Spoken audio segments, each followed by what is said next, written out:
നമസ്കാരം, ഇഫക്ട് ന്യൂസിലേക്ക് ഏവർക്കും സ്വാഗതം. ഏറ്റിയ മനുഷ്യർ അല്ലെങ്കിൽ കുടിയിരുത്തിയ മനുഷ്യർ സർക്കാർ പോക്കറ്റ് പണിയും പണിയായുധങ്ങളും നൽകി കുടിയിരുത്തിയ ഞങ്ങൾ ഇടുക്കി ജില്ലക്കാരുടെ മാത്രം പ്രശ്നമല്ല ഇത്. ഞങ്ങളാണ് ഈ വിഷയം ആദ്യം പൊതുസമൂഹത്തിലേക്ക് കൊണ്ടുവരുന്നത് എന്ന് മാത്രം കണ്ടാൽ മതി. 960 നിയമപ്രകാരം അതിന്റെ കീഴിൽ 64 കീഴിലെ ചട്ടങ്ങൾ പ്രകാരം ഭൂമി പതിച്ചു നൽകിയ മറ്റ് 12 ചട്ടങ്ങൾക്കാണ് ഇപ്പോൾ പുതിയ റെഗുലറൈസേഷൻ കൊണ്ടുവന്നിരിക്കുന്നത്. നോക്കൂ, ഒരു ജനജീവിതം 65 വർഷക്കാലം പുരോഗമിച്ചു കഴിഞ്ഞപ്പോ കോടതിയിൽ നിന്ന് ചോദിച്ചു മേടിച്ച ഒരു ഉത്തരവിന്റെ ബലത്തിൽ സർക്കാർ പറയുകയാണ് ഈ നിർമ്മാണങ്ങളാകെ അനധികൃതമാണ്. ആ കാലം അത്രയും ഈ നിർമ്മാണങ്ങൾക്ക് ആവശ്യമായ എല്ലാ ഒത്താശയും തന്ന സർക്കാർ, എല്ലാ ഫീസും കളക്ട് ചെയ്ത സർക്കാർ, എല്ലാ ടാക്സും മേടിച്ച സർക്കാർ, റവന്യൂ സെസ്സും ലേബർ സെസ്സും അടക്കം എല്ലാ ടാക്സുകളും മേടിച്ച സർക്കാർ ഒരു കോടതി വിധി ചോദിച്ചു മേടിച്ചു. ഞാൻ ആ വാക്കിലേക്ക് വീണ്ടും വരാം. ചോദിച്ചു മേടിച്ച ഒരു വിധി വെച്ച് പറയുകയാണ് ഇത് അനധികൃതമാണ്, ഇതിനെ ക്രമവൽക്കരിക്കണമെങ്കിൽ നിങ്ങൾ പണം തരൂ. 65 വർഷക്കാലം ഒരു ജനജീവിതം വലുതായി, ചെറിയ പട്ടണങ്ങളായി, വൻപട്ടണങ്ങളായി ഒരു ജനജീവിതം പടർന്നു പന്തലിച്ചപ്പോ സർക്കാർ പറയുകയാണ് നിങ്ങൾക്ക് തന്ന ഭൂമി 960 സാഹചര്യത്തിൽ തന്നപ്പോൾ അതിലൊരു ചട്ടമുണ്ട്, ഈ നൽകുന്ന ഭൂമി കൃഷിക്കും വീട് നിർമ്മാണത്തിനുമാണ് ആയിരുന്നു. സുഹൃത്തുക്കളെ, എല്ലാവർക്കും അതറിയാം. രാജു സാർ സൂചിപ്പിച്ചതുപോലെ ഐക്യ കേരളം രൂപപ്പെടുന്നതിന് മുമ്പ് തിരുകൊച്ചി മന്ത്രിസഭയുടെ കാലത്ത് ഭൂമി പതിച്ചു നൽകാൻ മുമ്പ് ബ്രിട്ടീഷ് പ്രോവിൻസിൽ ബ്രിട്ടീഷുകാർ കൊണ്ടുവന്ന ഒരു നിയമത്തിന്റെ ചുവട് പിടിച്ചുകൊണ്ട് Travancore Cochin land assignment act ഉണ്ടായി. തിരുകൊച്ചി മന്ത്രിസഭയിൽ ഉണ്ടായതാ.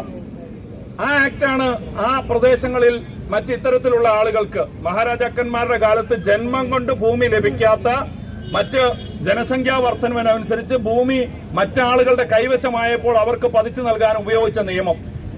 ഐക്യ കേരളം രൂപപ്പെട്ടപ്പോൾ ആ നിയമം അപ്രസക്തമായി പോയി.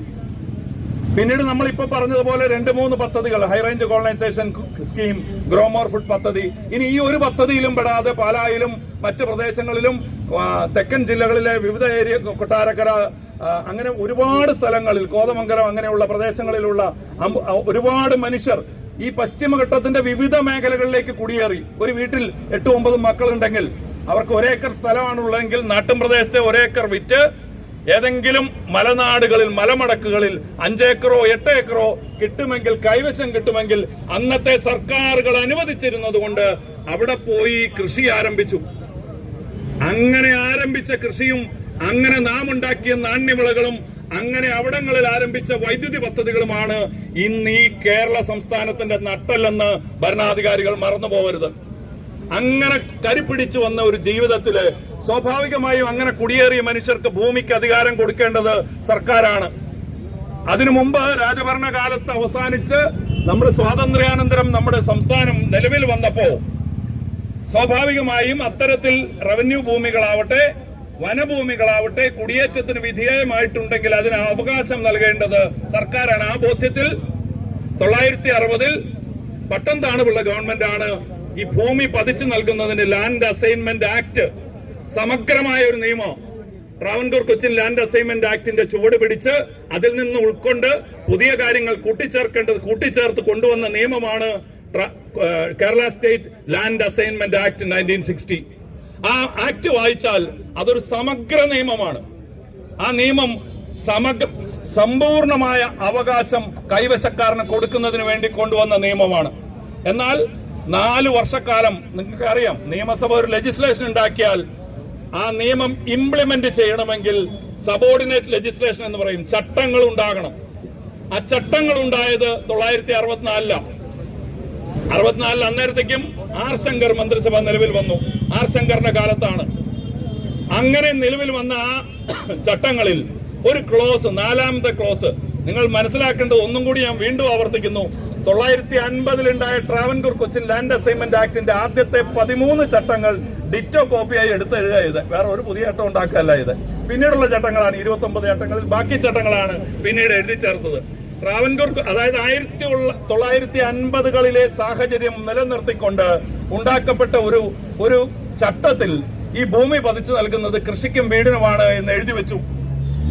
സർക്കാരും അത് ശ്രദ്ധിച്ചില്ല, ഭൂമി കിട്ടിയവരും ശ്രദ്ധിച്ചില്ല, ഈ ചട്ടങ്ങൾ ഉണ്ടാക്കിയ എക്സിക്യൂട്ടീവും ശ്രദ്ധിച്ചില്ല. ധാരാളമായി മനുഷ്യർ കൃഷി ചെയ്തു, വീടുകൾ ഉണ്ടാക്കി. സ്വാഭാവികമായും ജനജീവിതത്തിന്റെ ഭാഗമായി ആരാധനാലയങ്ങൾ ഉണ്ടായി, സ്കൂളുകൾ ഉണ്ടായി, കോളേജുകൾ ഉണ്ടായി, ചെറിയ വ്യാപാര സ്ഥാപനങ്ങൾ ഉണ്ടായി, പിന്നീട് വ്യാപാര കേന്ദ്രങ്ങൾ ഉണ്ടായി, പിന്നീട് പയ്യെ പയ്യെ റിസോർട്ടുകൾ ഉണ്ടായി, പിന്നെ ഹോം സ്റ്റേകൾ ഉണ്ടായി.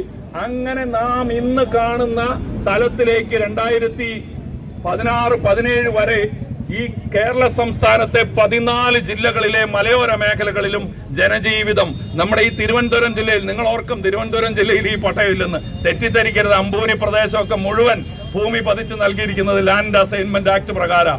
ഓരോ ജില്ലയെടുത്ത് ഷാജഹാൻ സാറിന്റെ പത്തനംതിട്ടയിൽ കൂടുതൽ ഭൂമിയും പതിച്ചു നൽകിയിരിക്കുന്നത് 960 നിയമപ്രകാരമാണ്. പാലക്കാട് ജില്ലയിലെ മലയോര മേഖല, കൊഴിഞ്ഞാമ്പാറ മുതൽ ഉള്ള മലയോര മേഖലകളിൽ മുഴുവൻ ഭൂമി പതിച്ചു നൽകിയിരിക്കുന്നത് 960 നിയമപ്രകാരം. തൃശൂർ ജില്ലയുടെ എടുത്തു പറഞ്ഞാൽ ഞങ്ങളുടെ സംസ്ഥാന പ്രസിഡന്റ് രാജു അപ്സര സാറിന്റെ ആലപ്പുഴ ജില്ലയിൽ ഒരു പക്ഷേ എല്ലാ പട്ടയങ്ങൾക്ക് സാധ്യതയില്ല. എന്നാ കാര്യം എന്ന് വെച്ചാൽ അതൊരു തീരദേശ ജില്ലയാണ്, അതിന് വേറെ മലമടക്കുകളുടെ അതിരൊന്നുമില്ല. ബാക്കി 13 ജില്ലകളിലും ഇത്തരത്തിൽ ഈ ലാൻഡ് അസൈൻമെന്റ് നിയമവും അതിന്റെ പിന്നീട് കൊണ്ടുവന്ന 12 ചട്ടങ്ങൾ നോക്കൂ. അത് ഏതൊക്കെയാണെന്ന് നിങ്ങളൊന്ന് പരിശോധിച്ച് വേണം. കോഫി പ്ലാന്റേഷന് ഭൂമി കൊടുത്തത്, റബ്ബർ പ്ലാന്റേഷന് ഭൂമി കൊടുത്തത്, വയനാട് കോളനൈസേഷൻ സ്കീം നോക്കൂ. വയനാട്ടിലെ ആളുകൾ ഇപ്പോഴും ഈ വിവരം അറിഞ്ഞിട്ടില്ല. വയനാട് കോളനൈസേഷൻ സമ്പൂർണ്ണമായി ചട്ടലംഘനത്തിലും പുതിയ ചട്ടപ്രകാരം ക്രമവൽക്കരിക്കേണ്ട കണത്തിലും പെട്ടിരിക്കുക. SC/ST വിഭാഗങ്ങൾക്ക് ഭൂമി പതിച്ചു നൽകിയത്, ഭൂമി ഇല്ലാത്ത മനുഷ്യർക്ക് ഭൂമി പതിച്ചു നൽകാൻ കൊണ്ടുവന്ന ചട്ടങ്ങൾ, ഇങ്ങനെ 12 ചട്ടങ്ങളെയാണ് ഇപ്പൊ റെഗുലറൈസേഷനിലേക്ക് കൊണ്ടുവന്നേക്കുന്നത്. എന്താണ് ഇതിന്റെ പശ്ചാത്തലം? സത്യത്തിൽ എല്ലാ നിർമ്മാണങ്ങളും നടന്നത് എല്ലാ അനുമതിയോടും കൂടെയാണ്. അതാണ് വാസ്തവം. എല്ലാ പ്രദേശങ്ങളിലും മുമ്പ് നിങ്ങൾക്കറിയാമല്ലോ, കെട്ടിട നിർമ്മാണ ചട്ടങ്ങൾ നമ്മളുടെ തദ്ദേശ സ്വയംഭരണ വകുപ്പ് കെട്ടിട നിർമ്മാണ ചട്ടങ്ങൾ കൊണ്ടുവന്നത് ഞാൻ കരുതുന്നത് 2000 അടുപ്പിച്ച 2000 തന്നെയാണോ എന്ന് സംശയമുണ്ട്. ആ കാലഘട്ടത്തിന് മുമ്പ് നിർമ്മിച്ച കെട്ടിടങ്ങൾക്ക് നമ്മൾ സ്വാഭാവികമായി പഞ്ചായത്തിൽ കൊണ്ടുപോയിട്ട് നമ്പർ ഇട്ട് മേടിക്കുകയായിരുന്നു. അന്നൊക്കെ അങ്ങനെ നമ്പർ ഇട്ട് തരികയും നമ്മൾ ടാക്സ് അടയ്ക്കുകയും ഒക്കെ ചെയ്തിരുന്നു. ഒരു തടസ്സം ഉണ്ടായില്ല. ഒരു പ്ലാൻ സബ്മിറ്റ് ചെയ്യും, പഞ്ചായത്ത് അത് അംഗീകരിക്കും, നമ്മുടെ കരം മേടിക്കും, പിന്നീട് തുടർച്ചയായി എത്ര വർദ്ധിപ്പിക്കുന്നോ അതിനനുസരിച്ച് കരം കൊടുക്കുകയും കെട്ടിടത്തിന് കരം അടയ്ക്കുകയും ഭൂമിക്ക് ടാക്സ് അടയ്ക്കുകയും ചെയ്തുകൊണ്ടിരുന്നു. ബിൽഡിംഗ് റൂൾസ് നിലവിൽ വന്നതിന് ശേഷം നാം പെർമിറ്റുകൾ സമർപ്പിച്ചാണ് പെർമിറ്റ് എടുത്തത്. ഒരു ഭൂമിയിൽ 10 സെന്റിൽ കെട്ടിടം പണിയാൻ നിങ്ങൾക്കറിയാം, കവറേജ് 55% പറ്റൂ. ബാക്കി എന്ന് പറഞ്ഞാൽ 4.5 സെന്റ് ഓപ്പൺ കിടക്കണം. അങ്ങനെ എല്ലാ നിയമങ്ങളും പാലിച്ച് പെർമിറ്റുകൾ സമർപ്പിച്ച് പെർമിറ്റ് ഫീസ് അടച്ച് പിന്നീട് കംപ്ലീഷൻ സർട്ടിഫിക്കറ്റ് കൊടുത്ത് അളന്ന് നമ്പർ ഇട്ട് ടാക്സ് അടച്ചാൽ മതിയോ? പിന്നീട് സർക്കാർ റവന്യൂ സെസ് കൊണ്ടുവന്നു, ലേബർ സെസ് കൊണ്ടുവന്നു. ആ കെട്ടിടം പണിതതിന്റെ തുക എത്രയാണെന്ന് കണക്കൂട്ടിയിട്ട് സർക്കാർ തീരുമാനിച്ച സ്ലാബും പ്രകാരം റവന്യൂ സെസ് മേടിച്ചു.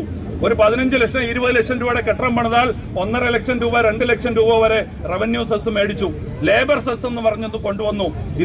ഈ കെട്ടിടം പണിയുന്ന തൊഴിലാളിക്ക് ക്ഷേമനിധിക്ക് പണം കൊടുക്കാനാണെന്ന് പറഞ്ഞ് മുടക്ക് മുതലിന്റെ 1% 20 ലക്ഷം രൂപയുടെ കെട്ടിടം പണിതാൽ 2 ലക്ഷം രൂപ ലേബർ സെസ് മേടിച്ചു. അങ്ങനെ അത് എല്ലാവരും അടച്ചു. അങ്ങനെ എല്ലാം അടച്ച് എല്ലാ നിയമങ്ങളും പാലിച്ച് കെട്ടിടങ്ങൾ 916 ഒരു കേസിൽ പെടുത്തി സർക്കാർ പറയുന്നു ഇതെല്ലാം അനധികൃതമാണ്. ഇപ്പൊ സർക്കാരിന്റെ വാദം നോക്കൂ. ഇപ്പൊ ഞങ്ങളുടെ ജില്ലയിലൊക്കെ പ്രചരണത്തിന് ഇറങ്ങിയിരിക്കുകയാണ് ഭരണകക്ഷിക്കാർ. അവർ പറയുന്നത് ഇതെല്ലാം തെറ്റിദ്ധാരണ പരത്തുക എന്നാ പറയണേ. വിനീതമായി നിങ്ങളെ വെല്ലുവിളിക്കുന്നു. സംവാദത്തിന് തയ്യാറുണ്ടോ? തയ്യാറുണ്ടെങ്കിൽ ഞങ്ങൾ തയ്യാർ. മറിച്ച് കൂവി തോപ്പിക്കരുത്. അതിന് നിങ്ങളോട് പറ്റൂല. മുട്ടാനുള്ള ഒരു കെൽപ്പ് ഞങ്ങൾക്കില്ല. കാര്യം അല്ലാതെ ഡയലോഗിന് നിങ്ങൾക്ക് താല്പര്യമുണ്ടോ? ഞങ്ങൾ എവിടെയും തയ്യാർ. ഞങ്ങൾ വരാം. ഈ നിയമത്തിലെ ന്യായം നിങ്ങളൊന്ന് പറഞ്ഞു തരണം. മറിച്ച് കൂവിത്തോപ്പിക്കാൻ വന്നാൽ ഞങ്ങൾക്ക് സൗകര്യമില്ല. ഡയലോഗിന് സംവാദത്തിനാണെങ്കിൽ ഏത് തരത്തിലും തയ്യാർ. ഇപ്പൊ പറയുന്നു ഇത് കോടതി വിധിയാണെന്നാണ്.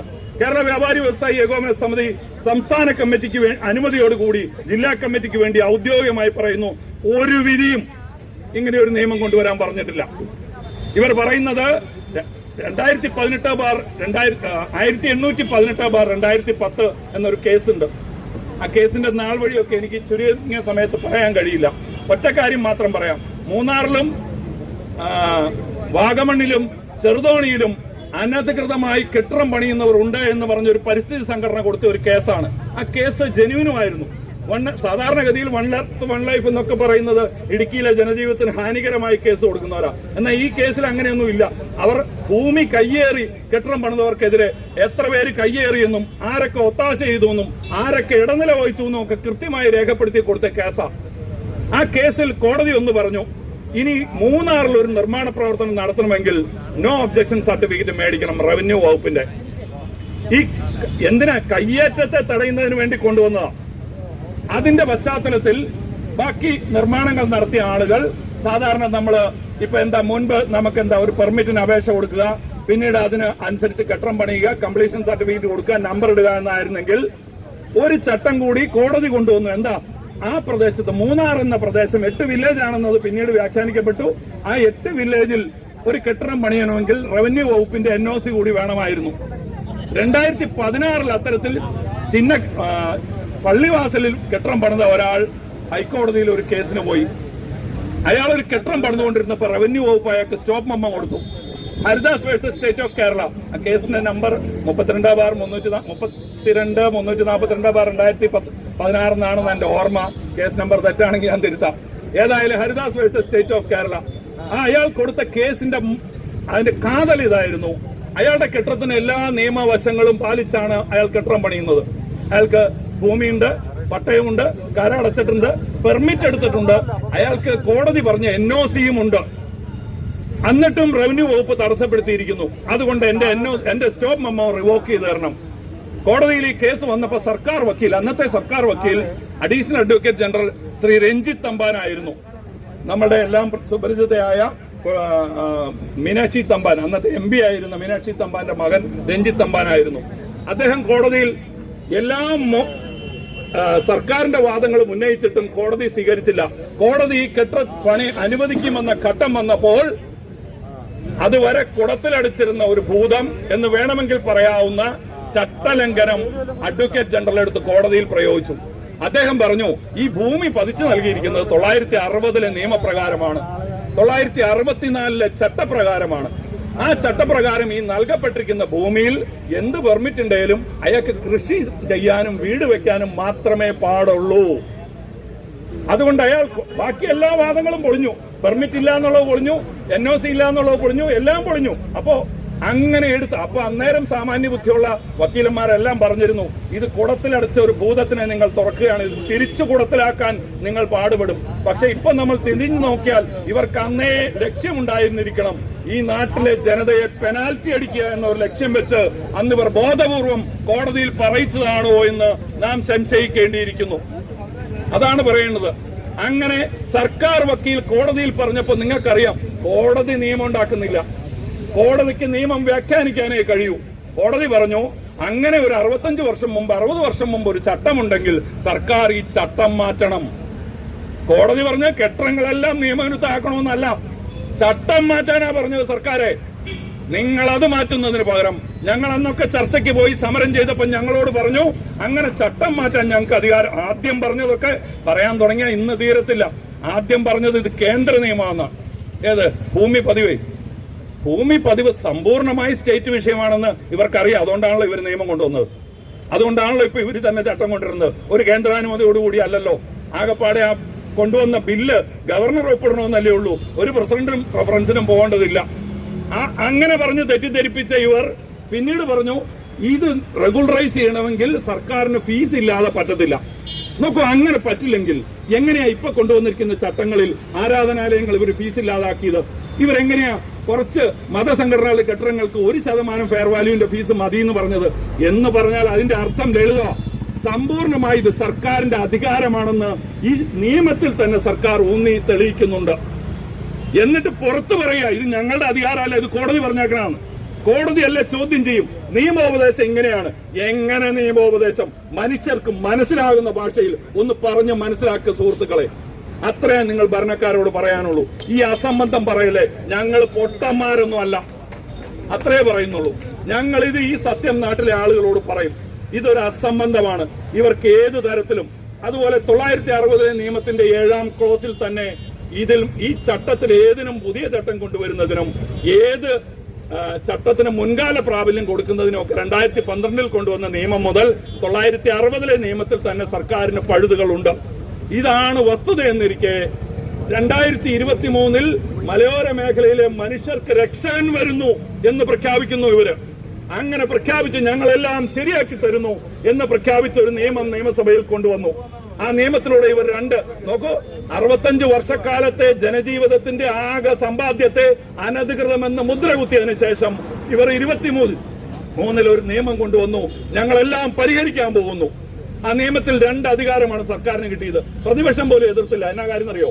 ഈ 65 വർഷക്കാലത്തെ ഒരു വലിയ ജനജീവിതം, ലക്ഷക്കണക്കായ, ഒരുപക്ഷെ കേരളത്തിലെ 10-50 നിയമസഭാ മണ്ഡലങ്ങളിൽ ഭാഗഭാഗത്വം തീരുമാനിക്കാൻ കെൽപ്പുള്ള ഒരു ജനതയുടെ പ്രശ്നം പരിഹരിക്കാൻ എന്ന് പറഞ്ഞൊരു നിയമം കൊണ്ടുവന്നപ്പോ പ്രതിപക്ഷത്തിന് പോലും എതിർക്കാൻ കഴിഞ്ഞില്ല. 2 അധികാരങ്ങളാണ് സർക്കാർ ഏറ്റെടുത്തത്. ഒന്ന്, അനധികൃതമെന്ന് പറയുന്നതിനെ റെഗുലറൈസ് ചെയ്യാനുള്ള അധികാരം. റെഗുലറൈസ് ചെയ്യാൻ മാത്രം, ഞാൻ പറഞ്ഞതുപോലെ വേണമെങ്കിൽ ഫ്രീ ആയിട്ട് ചെയ്യാം, ഇപ്പൊ കാണുന്ന പോലെ കൊള്ളയടിച്ച് ചെയ്യാം. ഫ്രീ ആയിട്ട് ചെയ്യാനുള്ള അടക്കം റെഗുലറൈസ് ചെയ്യാനുള്ള അധികാരം കിട്ടി. പിന്നെ ഇത്തരം ഭൂമികളിൽ നിർമ്മാണം അനുവദിക്കാൻ. പ്രിയപ്പെട്ടവരെ, എന്നെ കേൾക്കുന്ന നിങ്ങൾ ഓരോരുത്തരും മനസ്സിലാക്കണം, ഇപ്പം നമ്മളെ ജനതതി ധരിച്ചിരിക്കുന്നത് ഇത് കെട്ടിട ഉടമകളുടെ പ്രശ്നമാണ്. പ്രിയമുള്ളവരെ, അല്ല. ഈ മലയോര മേഖലകളിൽ കുടിയേറിയ ഭൂമിയുള്ള 10 സെന്റെങ്കിൽ 10 സെന്റ്, 5 സെന്റെങ്കിൽ 5 സെന്റ്, 5 ഏക്കറെങ്കിൽ 5 ഏക്കർ ഭൂമിയുള്ള മുഴുവൻ മനുഷ്യന്റെയും പ്രശ്നമാണ്. എന്താണെന്നറിയോ? നാളിതുവരെയുള്ള വീടല്ലാത്ത എല്ലാം ക്രമരഹിതമെന്ന് പ്രഖ്യാപിച്ചപ്പോ നിങ്ങളുടെ കയ്യിലുള്ള ഭൂമി എവിടെയും ആവട്ടെ, ഏത് പട്ടണത്തിന്റെ ഹൃദയഭാഗത്താകട്ടെ, ആ ഭൂമി കൃഷിഭൂമിയായി മാറിക്കഴിഞ്ഞു. ഇനി എന്തെങ്കിലും ഇവർ 23 കൊണ്ടുവന്നിരിക്കുന്ന 2ാം പാർട്ട് വെച്ച് ഇനി എന്തെങ്കിലും നിർമ്മാണം അവിടെ നടക്കണമെങ്കിൽ എന്തായ സർക്കാരിന് കിട്ടിയിരിക്കുന്ന അധികാരം, അതിന് അനുമതി കൊടുക്കണമെങ്കിൽ സർക്കാർ പറയുന്നത് സർക്കാരിന് ബോധ്യപ്പെട്ടാൽ ആ ക്ലോസ് ഭരണഘടനാ വിരുദ്ധമാണെന്ന് ഞാൻ കരുതുന്നത്. സർക്കാരിന് ബോധ്യപ്പെട്ടാൽ അനുമതി കൊടുക്കാന്ന് പറഞ്ഞാൽ നമ്മൾ ആരെ ആദ്യം ബോധ്യപ്പെടുത്തണം? വില്ലേജ് ഓഫീസറെ ബോധ്യപ്പെടുത്തണം, തഹസിൽദാരെ ബോധ്യപ്പെടുത്തണം, സബ് കളക്ടറെ ബോധ്യപ്പെടുത്തണം. നമുക്കൊരു കെട്ടിടം പണിയണമെങ്കിൽ, നാം ഒരു കടമുറി പണിയണമെങ്കിൽ ആ നിലയിലേക്ക് നാം പോകും. അപ്പൊ ഇത് കെട്ടിടം പണിതവന്റെ വിഷയമാണെന്ന് ധരിക്കുന്നവർ മറവിയുടെയോ ഇരുട്ടിന്റെയോ ലോകത്താണ്. അവർ വെളിച്ചത്തിലേക്ക് വരണം. അതാ ഞങ്ങൾക്ക് അഭ്യർത്ഥിക്കാനുള്ളത്. ഞങ്ങളുടെ ഈ രാജ്യത്തെ പ്രതിപക്ഷത്തോട് ഞങ്ങൾ നിങ്ങൾ ഈ നിയമം പാസാക്കിയത് വരെ പറഞ്ഞ ന്യായങ്ങൾ ഞങ്ങൾക്ക് മനസ്സിലായി. പക്ഷേ ഈ ചട്ടം ഇപ്പൊ കൊണ്ടുവന്നിരിക്കുന്നത് വിവിധ സ്ലാബുകളായി ജനങ്ങളെ ഡിവൈഡ് ആൻഡ് റൂൾ എന്ന് ബ്രിട്ടീഷ് നയം ഇവർ എടുത്ത് പ്രയോഗിച്ചിരിക്കുന്നു. മതസംഘടനകൾക്ക് ഫീസില്ല, ആരാധനാലയങ്ങൾക്ക് ഫീസില്ല, മതസംഘടനകൾ കെട്ടിടങ്ങൾക്ക് നോമിനൽ ഫീസ്, വീട് വേണ്ട, രാഷ്ട്രീയ പാർട്ടികളുടെ കെട്ടിടങ്ങൾക്ക് നോമിനൽ ഫീസ്. ബാക്കി ഈ നാട്ടിൽ എല്ലാ നിയമവും പാലിച്ച് വീണ്ടും ഞാൻ ആവർത്തിച്ച് അടിവരയിട്ട് പറയുന്നു, എല്ലാ നിയമവും പാലിച്ച് കെട്ടിടം പണിതവനെ വിവിധ സ്ലാബാക്കുക. എന്നിട്ട് നിങ്ങളുടെ ജീവനോപാധി എന്താണെന്ന് ഈ സർക്കാർ തീരുമാനിക്കുന്നു. നോക്കണം, നിങ്ങളുടെ ജീവനോപാധി, ഈ രാജ്യത്തെ ഭരണഘടന നൽകുന്ന അവകാശങ്ങൾ വെച്ച് ഒരു വ്യക്തിക്ക് സ്വത്ത് സമ്പാദിക്കാൻ എല്ലാ നിയമപരമായി സ്വത്ത് സമ്പാദിക്കാൻ എല്ലാ അവകാശങ്ങളും ഉണ്ടെന്നിരിക്കെ ഒരാളുടെ ജീവനോപാധി ഒരു സർക്കാരിന് എങ്ങനെ തീരുമാനിക്കാൻ കഴിയും? ആർട്ടിക്കിൾ 14 മുതൽ 21 വരെയുള്ള ക്ലോസുകളിൽ right to leave, right to equality, right to property, ഇതെല്ലാം ഭരണഘടന നൽകുന്ന അവകാശങ്ങളാണ്. ഈ അവകാശങ്ങൾ ഉള്ളപ്പോ ആദ്യം 1500 ആയിരുന്നു, ഇപ്പൊ 3000 എന്ന് കേൾക്കുന്നുണ്ട്. ചട്ടം പ്രസിദ്ധീകരിക്കാത്തതുകൊണ്ട് ഞാൻ അതില് ഇവരായതുകൊണ്ട് ഒന്നും പറയാൻ പറ്റത്തില്ല. നമ്മളെ എന്ത് പറഞ്ഞും പറ്റിക്കും എന്ന് നമുക്ക് ബോധ്യം വന്നിട്ടുണ്ട്. ഇപ്പൊ 3000 വരെ ജീവനോപാധിയാണെന്ന് സമ്മതിക്കും എന്നാ പറയണേ. 2019 ഉത്തരവ് പ്രകാരമാണെങ്കിൽ 1500 സ്ക്വയർ ഫീറ്റ് വരെ ജീവനോപാധി കണക്കൂട്ടി ബാക്കി സർക്കാർ, നിങ്ങൾ പണിത കെട്ടിടങ്ങൾ സർക്കാർ ഏറ്റെടുത്ത് നിങ്ങൾക്ക് പാട്ടത്തിന് തരും എന്ന് പറഞ്ഞാൽ പട്ടയക്കാരനെ പാട്ടക്കാരനാക്കുന്നു എന്ന് ഞങ്ങൾ പറയുന്നത് അക്ഷരാർത്ഥത്തിൽ ശരിയാകുന്ന രീതിയിലേക്കാണ് കാര്യങ്ങൾ പോകുന്നത്. ഇതാണ് സ്ഥിതി. ഞാൻ സമയക്കുറവുണ്ട്. ഇന്ന് ഒരു സത്യാഗ്രഹ സമരത്തിന്റെ വേദിയിൽ ഇതിന്റെ എല്ലാ നിയമവശങ്ങളും ഒന്ന് മാത്രം പറയാം. ആരോടും മാന്യമായ ഏത് സംവാദത്തിനും തയ്യാറാണ്. ഞങ്ങളുടെ ഭാഗത്ത് തെറ്റുണ്ടെങ്കിൽ തിരുത്താൻ ഞങ്ങൾക്ക് എന്താ തടസ്സം? ഒരു രാഷ്ട്രീയ ലക്ഷ്യവുമുള്ളവരല്ല ഞങ്ങൾ ഈ നാട്ടിലെ മനുഷ്യർ. രാജു സാറ് സൂചിപ്പിച്ചതുപോലെ അധ്വാനശീലരായ ഒരു 10-70 വർഷക്കാലം 2-3 തലമുറകൾ വലിയ കഷ്ടപ്പാട് സഹിച്ച് ഈ ഭൂമിയിലെ അനുഭവിക്കാവുന്ന എല്ലാ ത്യാഗങ്ങളും സഹിച്ച് മലേറിയയോട് മൃഗങ്ങളോട്, പാമ്പിനോട്, എല്ലാത്തിനോടും പൊരുതി ഞങ്ങൾ സ്വരുക്കൂട്ടിയ ഒരു ജീവിതത്തെ നിങ്ങൾ പ്രതിസന്ധിയിലാക്കുന്നു. നിങ്ങൾ അതിനെ ഒരു ചോദ്യചിഹ്നമാക്കുന്നു. നിങ്ങൾ ഞങ്ങളെ പാട്ടക്കാരാക്കുന്നു. നിങ്ങൾ ഞങ്ങളെ റവന്യൂ ഉദ്യോഗസ്ഥരെ അടിമകളാക്കുന്നു. എന്നിട്ട് ഒന്നും പച്ചവെള്ളം ചവച്ചു കുടിക്കുന്ന പോലെ റവന്യൂ മന്ത്രി പറയണേ. ചുമ്മാ നിങ്ങളൊരു അപേക്ഷ അങ്ങോട്ട് കൊടുക്കുക. എന്നിട്ട് അതിന്റെ അടിയിൽ പുള്ളി എഴുതി വെച്ചേക്ക, അപേക്ഷ കൊടുക്കുമ്പോൾ റെഗുലറൈസ് ചെയ്യണമെങ്കിൽ എന്തൊക്കെ വേണം? പട്ടയത്തിന്റെ കോപ്പി ആദ്യം വേണം. പിന്നെ നിങ്ങളുടെ കെട്ടിടമാണെങ്കിൽ കെട്ടിടം പണിതതിന്റെ പെർമിറ്റ് വേണം. എത്ര പേരുടെ കയ്യിൽ 10 വർഷം മുമ്പ് പണിതതിന്റെ പെർമിറ്റ് ഉണ്ടാവും? അന്ന് ഇതൊന്നും ഡിജിറ്റൽ അല്ല എന്ന് ഓർക്കണം. 960-ലോ 70-ലോ കിട്ടിയ ഒരു പട്ടയമാണെങ്കിൽ ഇന്ന് നിങ്ങളുടെ ഇരിക്കുന്ന ഭൂമിയിൽ പട്ടയത്തിന്റെ കോപ്പി ചോദിച്ചാൽ എത്ര പേരുടെ കയ്യിൽ പട്ടയത്തിന്റെ കോപ്പി കാണും? കൂടി വന്ന ഒരു 15 വർഷത്തെ മുന്നാധാരങ്ങൾ കാണും. അത് തന്നെ വെച്ചേക്കണേ. എന്തിനാ? ലോൺ എടുക്കണമല്ലോ, അതുകൊണ്ട് വെച്ചേക്കണ. ഇതല്ലേ എല്ലാവരുടെയും സ്ഥിതി?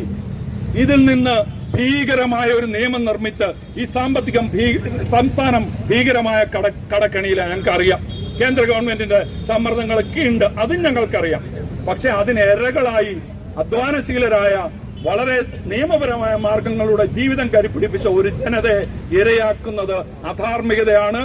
ഏതറ്റം വരെയും ഞങ്ങൾ ഇതിനെ എതിർക്കും എന്ന് പറഞ്ഞുകൊണ്ട് എന്റെ സമയക്കുറവുകൊണ്ട് ഞാൻ ഈ വിഷയം അവസാനിപ്പിക്കുകയാണ്. അഭിവാദ്യങ്ങൾ. വാർത്തകളും വിശേഷങ്ങളും ഇവിടെ അവസാനിക്കുന്നില്ല. കൂടുതൽ വാർത്തകളും വിശേഷങ്ങളുമായി വീണ്ടും കണ്ടുമുട്ടുന്നതുവരെ ഏവർക്കും നന്ദി, നമസ്കാരം.